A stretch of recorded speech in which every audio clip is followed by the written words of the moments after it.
Okay, we are going to go through a couple of things here. We're going to do an overview of what came out on Patch Tuesday. We're going to talk about some recent news. We're going to talk about, and then Todd will get more in depth into the bulletins that released and really the things that you'll want to be most concerned about. The good news is this month, really the biggest thing that you're going to worry about is there is one known exploited vulnerability from the Microsoft side. It happens to be in the OS update, and that takes care of 58 out of the 71 CVEs in total, and all of the critical vulnerabilities that were newly released. So that OS update is your top priority this month. So that'll be good to make sure that you are able to get everything resolved as quickly and easily as possible. Okay, so Adobe, Microsoft, we do have some other updates that we'll be talking about as well. Starting off, though, we're going to cover a bit of news. There's a couple of announcements that came out from the Microsoft side, and we know that there's been some questions around some of this. So the first thing that we wanted to talk about was there's the new capabilities around hot patching that have come up a few times. So just a few things to cover there. And actually, at this point, I'm going to stop sharing slides and go over to sharing my screen. So this article is available in the deck. You can read up on this as well, or if you've already caught it on the blog, just a couple of things to talk about. Microsoft had announced this new hot patch capability on Azure previously. The updated announcement here is announcing similar for hot patch for clients for Windows 11 Enterprise. So there are some prerequisites that you need for this. It's meant to mitigate the number of reboots that you're going to need in a year. It does not make it so that you don't need to reboot at all, though.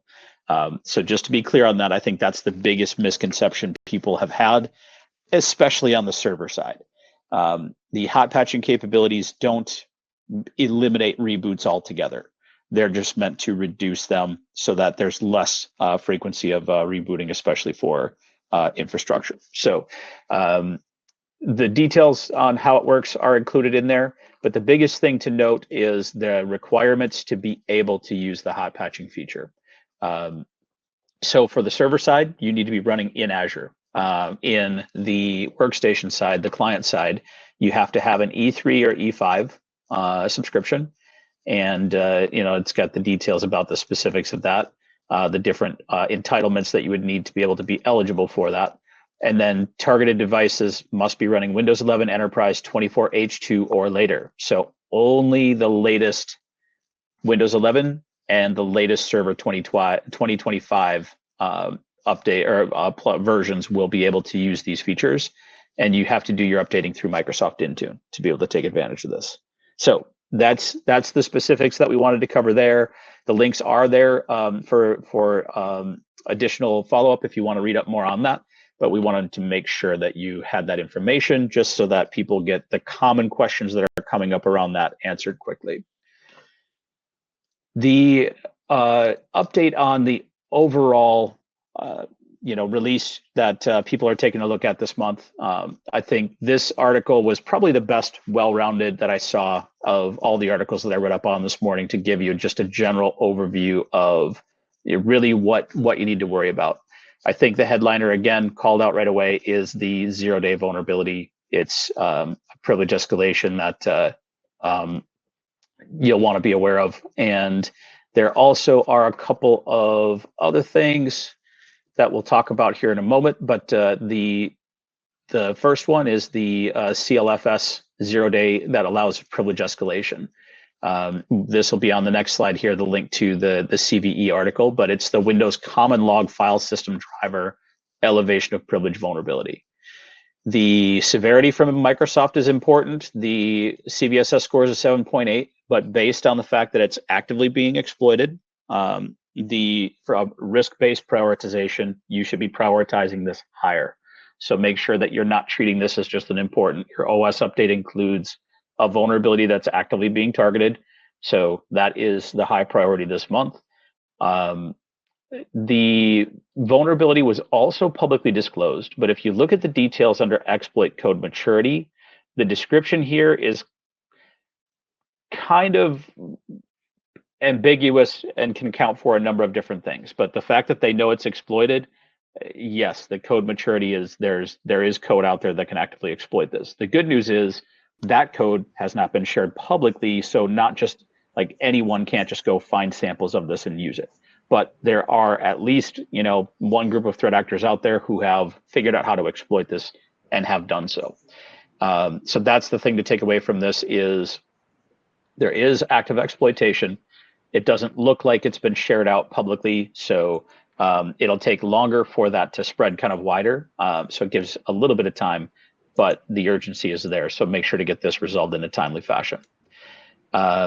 If somebody were to exploit this, the privilege escalation allows them to get full system privileges on the target machine.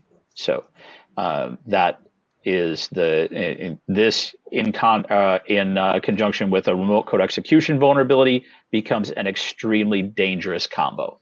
And I believe there was a comment about that in later in the article here, talking about how dangerous this would be. A couple other things that were talked about in here. They talked about the fact that there were several RDP vulnerabilities resolved. There were a couple of other criticals that were discussed in here as well, like the LDAP service. That's another one that is in the OS update this month, not actively being exploited, but has a higher CVSS score, and if exploited could be very dangerous. So that, again, just raises the urgency around the OS update this month. The one interesting thing that I found that kind of made me do a double take is one of the CVEs in this month's lineup was for a very little known project so far, or at least that I had never seen prior till now, called Microsoft Muzic, as in like a muse. So this is an AI project that's being developed by a team out of Asia, Microsoft team out of Asia. What it's doing, if you follow the details in that CVE, it actually links over to the GitHub repository that you would need to basically update from to update this project. But they talk a little bit about what the project is. And that is an AI project that looks at and tries to understand music from multiple different angles for the sole purpose of generating music. So AI generated music based on analyzing and assessing mood and other aspects of existing music. So it's an interesting project, but the interesting thing here is really the speculation around AI and what risks it's going to have from us. In this case, it looks like deserialization is the angle that this one is kind of going after. The attacker would craft content that the AI project would be deserializing and assessing, and that's how they would try to be able to execute that remote code. So in the case of AI, this is one of the threats that has been talked about as being you can manipulate and navigate your way to influencing an AI, absolutely. But you can also give that AI something that has been specially crafted to exploit a weakness in how it operates. So this is something that security experts expect that we're going to see more of, vulnerabilities like this that are basically crafting the content that are going to be consumed by AI to try to exploit and do, in this case, code execution. So that I don't think many people have this type of project out there right now. Again, you would have to have a development team that has deployed Muzic, and they have a pronunciation down here talking about how to pronounce it, but playing off the term muse. But anyway, most of you aren't going to have to deal with this. In fact, I would say the vast majority of you won't have to deal with this right now. It's just giving kind of a forward look into what are some of the threats that AI poses and how will threat actors look at trying to take advantage of flaws in AI development projects. All right, So that is the lineup of the news articles. We talked about the publicly disclosed and known exploited vulnerability. Next, if you look at slides 7 and 8 in the presentation, we'll jump back over to the slides here in a moment. But I wanted to cover the Ivanti security update for December as well. Now, many of you may have subscribed to our announcements as well. We've been trying to standardize release cycles there to give our customers a good kind of consolidated communications feed on being able to communicate security updates of our own products out to customers and do a consistent kind of time frame for that. Now, if there were an out-of-band need, we would absolutely do that. None of the updates in this release had any known exploits or anything like that. These were just vulnerabilities that were reported through researchers, external researchers, and things like that as well. So this is just the lineup of security updates we have this month. So you'll see there's our cloud services application for EPM customers, an update for our desktop and server management customers, DSM customers, Ivanti Connect Secure and Policy Secure, Ivanti Sentry on the MDM side, and there was a vulnerability in our patch SDK that has several of our patch products getting an update this month as well. So each of these goes to an advisory page that gives you details about the CVEs resolved and direct information about how to get to your updates. So like in the case of the patch SDK vulnerability, Neuron's patch and Neuron's agent platform have already resolved this vulnerability automatically based on the fact that it's cloud delivered product. If you're running EPM security controls or patch for configuration manager, there's links for the download of the latest version there. DSM customers, this vulnerability is there as well. That will be in that DSM link that was here. They had an update overall that this page has the download link for DSM. So that's the patching related products that have updates available there. If you have not already and you'd like to, you can go to this page, our security advisory page. So it's on ivanti.com/blog/topics/security-advisory, or just navigate to the blog here. And on the right side, you'll see security advisory. From there, you can subscribe using the RSS feed. That way you can get these updates via email as we release them. You can see that, prior to, we had earlier back to the earlier parts of this year, we've been updating pretty consistently there. Only had one update that came out outside of that monthly release cycle. So for the most part, again, standardizing on once a month updating. That's what we're trying to do to make sure people have a common location and an easy way to find all that information. But I just wanted to make sure people are aware of the security advisory feed and be able to subscribe to that if you're using one of our Ivanti products. All right, so that is the lineup of. So if you're following along in the deck, we've gone through some of the earlier slides there. We're jumping down to slide 9, which is the first of our Linux vulnerabilities that we're discussing this month. So for those of you who have been regulars on the event, you're familiar with our partner TuxCare. We've talked about them a couple of times. They are a vendor that focuses on Linux systems specifically. And they do a similar approach to what Microsoft is doing with their hot patching approach. What they call it, the feature is live patching. But basically, it's a similar approach where you're patching a vulnerability in memory. So in a lot of cases, especially where you've got servers running on Linux distros and you want to minimize downtime, but be able to mitigate some of the most severe of flaws on the Linux platform. A lot of the common libraries, kernel, and things like that, they can actually do that live patching approach to mitigate that. So if you're interested in that, we have a partnership with them and we can help you to get details about that. But they provide us with kind of what's top of mind for the Linux world. Since they specialize in that, they help to feed Todd and I some of the most relevant things that people want to be concerned about. The Linux world does move at a different pace based on the fact that it's mostly open source. There's some distros that are enterprise level that are a little bit more streamlined in their security approach. Those are often some of the faster platforms to respond to and resolve vulnerabilities as they come up. But oftentimes Linux vulnerabilities will trickle out over the course of potentially, weeks to months before a vulnerability is resolved across many different flavors. So it's sometimes hard to keep track of. It's oftentimes a moving target depending on which platforms you're running.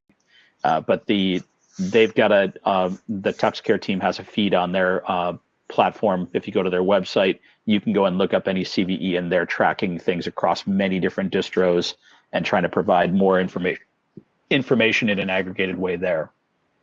So the top vulnerabilities they fed to us this month, the first one here is a vulnerability in PHP. The biggest threat to this is PHP is pretty much everywhere. It's across all the different distros. So in this case, most of the distros had updated late November.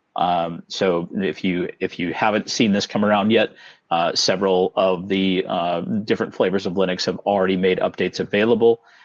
So definitely one to take a look at. CVSS score of 9.8. It's the way to resolve this one. There's no mitigation or anything. You just need to upgrade to the latest version to resolve the vulnerability.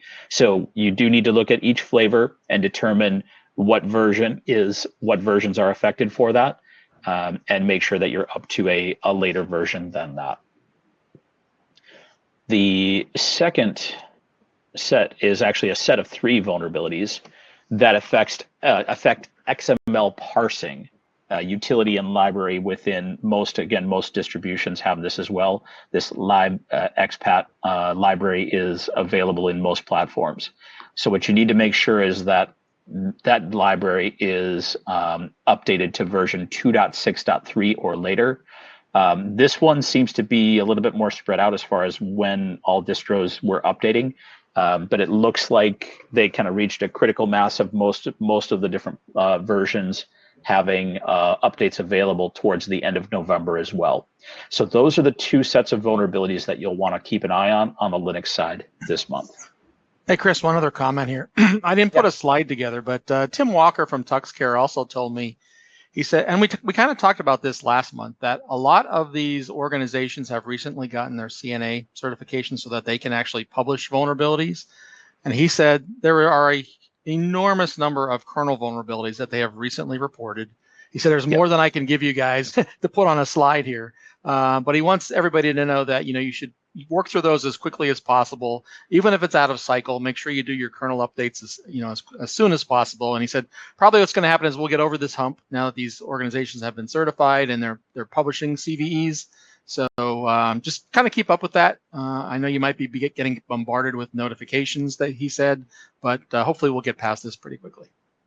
Yeah, good call out, Todd. Yeah, that they had recently gotten a lot of the different kernels were now added to officially added as CNAs. So that definitely helped them get a lot more visibility around fixes that were going in there. It's not that they weren't doing these things before. Now there's a lot more visibility into it. So there is a little bit of an urgency to get caught up on your kernel updates to make sure that the noise that's coming around right now, that you're mitigating most of that. But yeah, that's good overall news for the Linux world.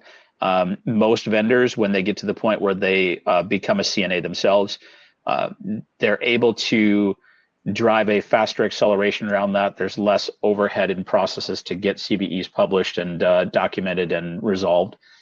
So it's definitely one of those things where most of the major vendors you see resolving vulnerabilities and communicating that out effectively are typically CNAs themselves. So, all right, the updates of interest, we talked about Muzic, the AI project on the Microsoft side. That was really the only development tool update that we saw this month. Most of the updates this month were the OS, Office, SharePoint. There's some third parties we're going to talk about here, but that was kind of the majority here. There were no SSUs this month. Also, no major announcements on the Windows 10 lifecycle. Really, the big news was with the introduction of the 24H2 editions of Server and Workstation.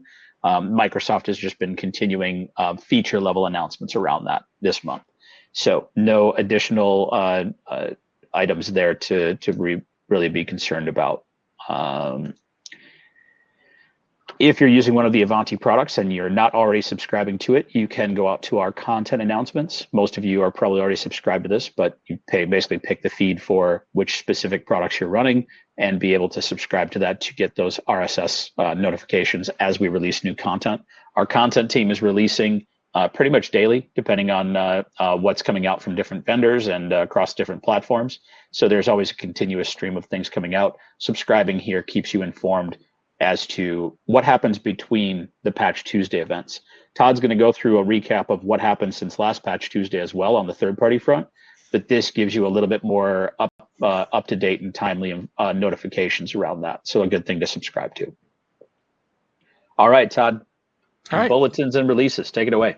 Sounds good. Let's go through these. You saw on the intro graphic that Chris showed you that we did have an update for Acrobat and Reader.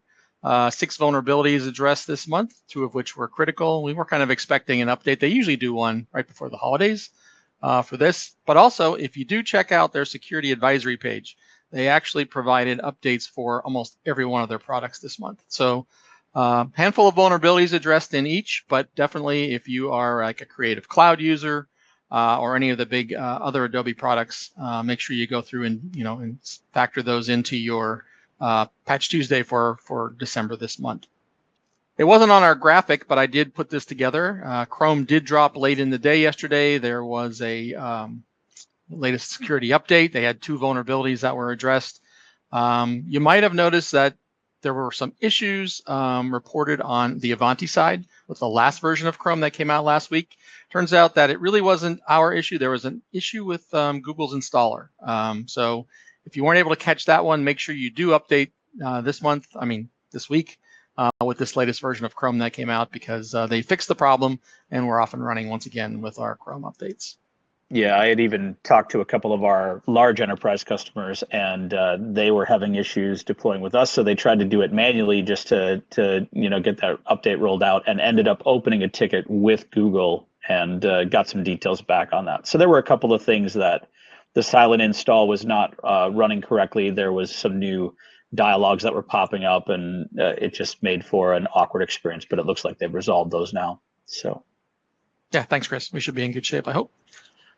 Moving on to the OS updates that Chris was talking about, we obviously had the usual Windows 11 update. All the versions, of course, received their updates this month. 58 vulnerabilities addressed, both in Windows 11 and you'll see on the Windows 10 slide here in a second. Going through, there was a question earlier about talking about, was 49.138 addressed this month? The answer is yes.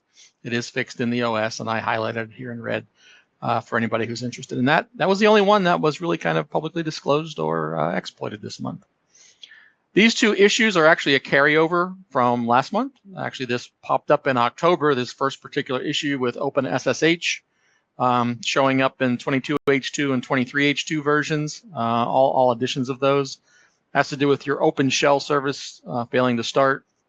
There is a workaround that they put in there. It's fairly detailed if you read through the KB. And of course, as usual, they're working on a fix for that. And the one down below here with regards to this Roblox program has been with us from day one since 24H2 was released. So if you're using that, you have to actually download it from the Microsoft Store on Windows. Kind of a note here, 24H2 is actually going through kind of a lot of growing pains at the moment. It's a new operating system release. If you do go to Microsoft's page for known issues, there has been kind of an ongoing list of things that they're resolving time and time again.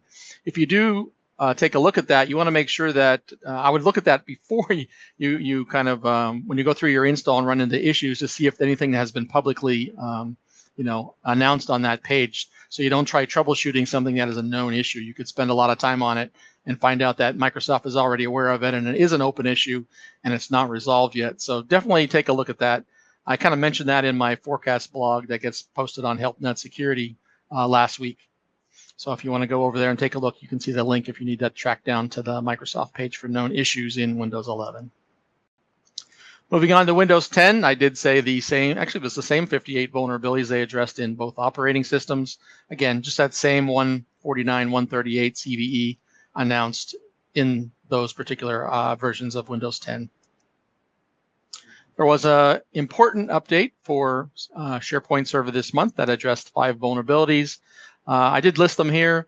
None of them are known to be exploited or publicly disclosed. They are related to remote code execution, elevation of privilege, and information disclosure. As usual, factor in these along with your Office updates that we'll talk about here on the next page. Again, Microsoft Office got its usual updates. You will see that there were some additional programs individually addressed. We don't see Access talked about too often. Every now and then we do see some Project 2016 updates as well. 5 vulnerabilities addressed here. I did list them down below. Microsoft did release an advisory, 24002. As I've shown here, it's Office Defense in Depth. It doesn't really tell you a lot about what they did, but apparently they've actually fixed some things behind the scenes that were not necessarily justified by CVEs, but again, they've gone through and made some additional updates this month that they covered in that advisory. Overall, again, those 5 vulnerabilities directly addressed. So go through, update your on-premise Office versions as quickly as possible there too. Again, rated important. We, of course, did see the normal click-to-run updates as well. 1 less vulnerability addressed here. There were 4 of them in this case. If you want to go through and look at the actual updates that they've given, I include the link every month here. You can click on that and go in and take a look. Again, rated important this month, the regular click-to-run Office versions, which include 365, 2019, the long-term service channel versions, 2021, and now recently released 2024 version. Between the Patch Tuesdays, we keep track of kind of what's been released into our content catalog here to help out and show you kind of what's happening. You can use this as kind of a quick reference guide. We do break it up into security updates that include CVE information. Again, these are what the vendors release to us and in their patch information, so we include that in our content as well. We do know that there are a lot of updates that are considered security updates, but the vendors may not provide specifically what they've addressed from a CVE perspective. So we lump those into the second category here. In case you're wondering, for you who may be new, the number in parentheses are the number of updates that came out throughout the month. Again, almost all of these are cumulative updates. So as long as you're applying the latest version, you're getting the latest fixes for that particular application. And finally, our list has gotten so long, I got to go to a second page. We have non-security updates as well. These are updates that are usually bug fixes or performance enhancements and not necessarily related to security. So we have those updates as well. Showing the versions with CVE information, I like to include those here. We did add Adobe Edition to our catalog in the last month here. We're continuing to add more of the Adobe applications slowly over time. This month, Edition had 2 particular vulnerabilities that were fixed in the 24.6.3 version. Big update from Apache Tomcat. Those of you who are running web servers out there, 15 vulnerabilities this month. Of course, we get the usual Google Chrome updates as well. Sometimes they provide details on CVEs. This particular case, the 131 version here only had 1 particular vulnerability addressed. Firefox had a large update. This was back on November 27th. 17 vulnerabilities addressed there. Their extended service version, 128.5.0, had 9 vulnerabilities fixed. Source tree, we see here, had 1 vulnerability addressed. We did get some updates out for Red Hat OpenJDK. So if you're running that on your Windows systems, we had released version 21 a while ago. It took a little while until they released the 17, 11, and 8 versions. Again, those versions of Java being supported as well. And finally, a couple of Thunderbird updates for those of you who are running their particular mail program. Thunderbird ESR 128.5, 9 vulnerabilities addressed there. And there was a small update for Thunderbird back on the 4th last week, which addressed 1 vulnerability. Moving on to the Mac side, we break things up in the same set of categories. Again, security updates with CVEs, without CVEs, and non-security updates. Quite a few updates that we provided throughout the month. Kind of the important ones on the Apple side that were directly released. Apple Sequoia had its 15.1.1 release, where they fixed 2 vulnerabilities directly in there. And Safari, obviously these vulnerabilities were probably related to the Safari application and included in that Sequoia update as part of that. But there is a separate Safari update for Ventura and Sonoma addressing those same two vulnerabilities. So they are addressed separately with that particular update. Keep in mind, from an Apple perspective, they do support 3 versions of the operating system at a time. In this case, we're up to, with the release recently of Sequoia, we have Ventura and some Sonoma supported as well. The older ones have been deprecated. On the third-party side, we do see Chrome updates for the Apple OSs. We also see Microsoft Edge, for those of you who are running Edge on Apple.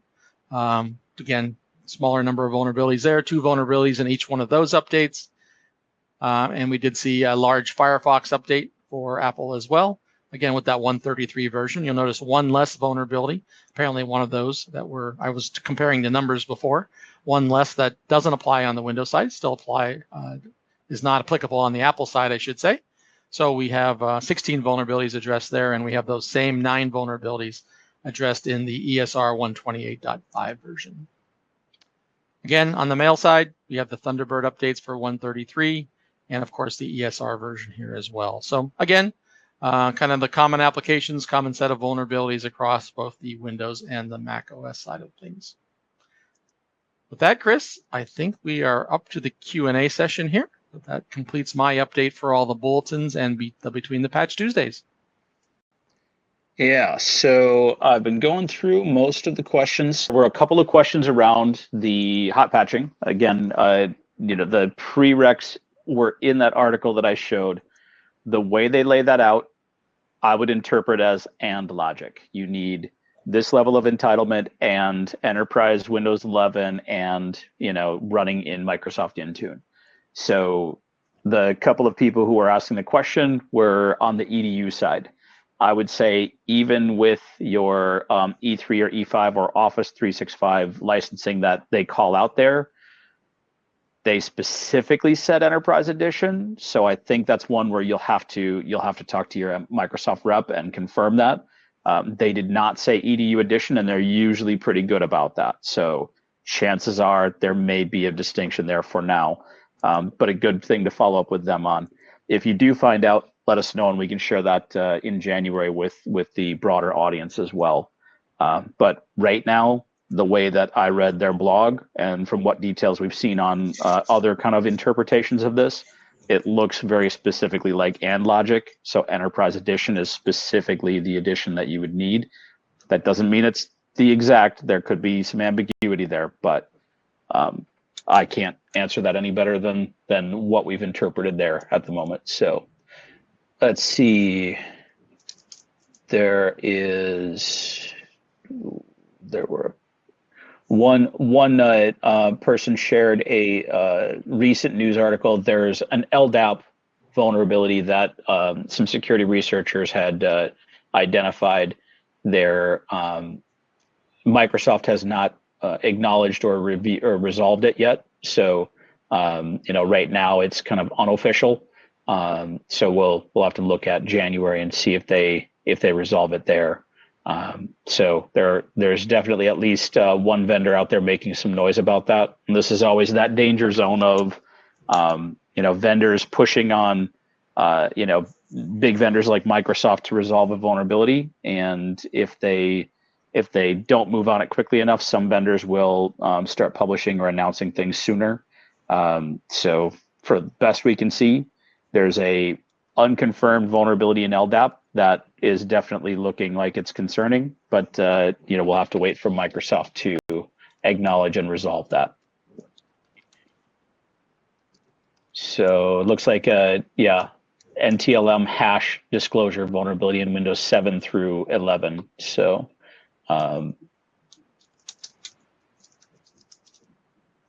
no exploitation of this that's been reported.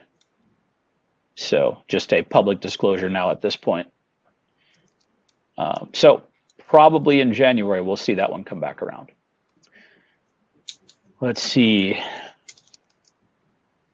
Todd, any other questions coming in that look like more general audience? Most of them are pretty specific right now. Yeah, some of them are on our product side. Like, when do our products let you know that there's an update available? It varies by product, obviously. On the security control side, which was asked for specifically, usually what we do is we wait a week or two after we do a release before we put the in-product notification in place. And the reason we do that is we wait for a critical number of downloads to make sure that we don't have any issues or any problems, and then we do just kind of a general notification in product. But you can actually download any of the updates that Chris mentioned on that security advisory page, like right now, and update our products. They're all available. I don't see anything else, Chris, that's open right now, actually. Oh, apparently Microsoft did resolve that LDAP vulnerability already, but looks like they just resolved it as not publicly disclosed, not exploited. So I don't know if they just didn't acknowledge the report from that other article or what, but yeah, it looks like that one has this was the LDAP vulnerability that was talked about in the dark reading article as well. So that one was resolved. So sorry about that.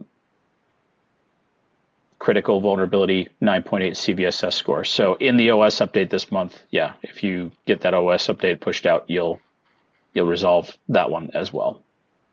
Cool. I think that wraps us up. So again, there was a much later load this month than most. I would say again, a couple of questions came in about should I, it's December, it's a lot of companies, it's code freeze time, they're trying to minimize changes.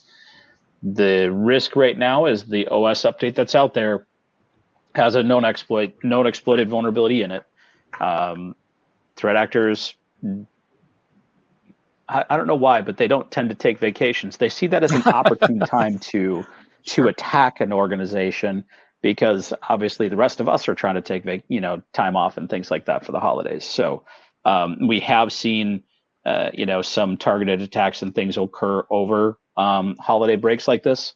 So it's a risk. It's one where if you don't deploy the December patch, yes, there's a known exploit in the wild that could be targeted during that time frame. So our best guidance is unless you've got like a hard freeze where you absolutely can't change parts of your environment or all your environment, especially in parts of retail and things like that. Ideally, you want to try to patch the OS update just to get that known exploited risk out of the equation. So best guidance we can provide without getting into specifics of your specific situation. But that would be kind of the risk-based approach here is there's confirmed exploits unless there's a really hard reason not to. Ideally, you want to get that OS update deployed out in a reasonable time frame. So, all right, on that note, we will go ahead and wrap here. Thank you all, especially those of you who have joined us month after month. We have a very large following and a lot of regulars that keep joining us. And we appreciate you following us and continuing to support this little event of ours. So we'll talk to you all in January. Thanks. Thanks, everyone.